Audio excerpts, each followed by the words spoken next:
ఎందుకంటే వేమిరెడ్డి లాంటి వాళ్ళే వెళ్ళడం అనేది, నెల్లూరు పెద్దారెడ్డి అవతలకి పోవడం అనేది ఆషామాషి వ్యవహారం కాదు.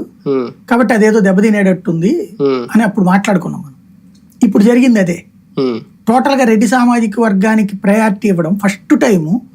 సోషల్ ఇంజనీరింగ్ లో ఒక కీలకమైనటువంటి ఘట్టం ఏంటంటే ఆంధ్రప్రదేశ్ లో కమ్మ, కాపు, రెడ్డి ముగ్గురు ఒక్కటవడం. కమ్మ, కాపు, రెడ్డి, వైశ్య, బ్రాహ్మణ, రాజు ఇట్లా ఓసీ వర్గాలన్నీ ఒకటేని, except BC, SC, ST, minority. ఇందులో 60 నుంచి 70% ఇతను పొందగలిగాడు.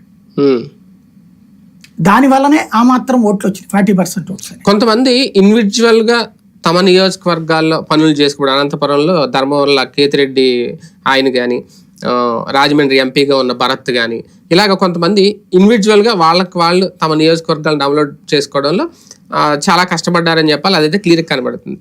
అక్కడ కూడా స్వీప్ అయిపోవడం వాళ్ళ మీద కూడా జగన్ ఎఫెక్ట్ కలిగిందా? అంటే ఒకప్పుడు ఫ్యాన్ సునామీ ఎలాగా, ఇప్పుడు సైకిల్ సునామీ వాళ్ళని తుడిచిపెట్టేసిందా?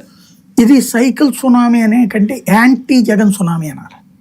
సైకిల్ సునామీ అయితే సైకిల్ మొత్తం కంప్లీట్ గా 100% స్ట్రైక్ రేట్ రావాలి.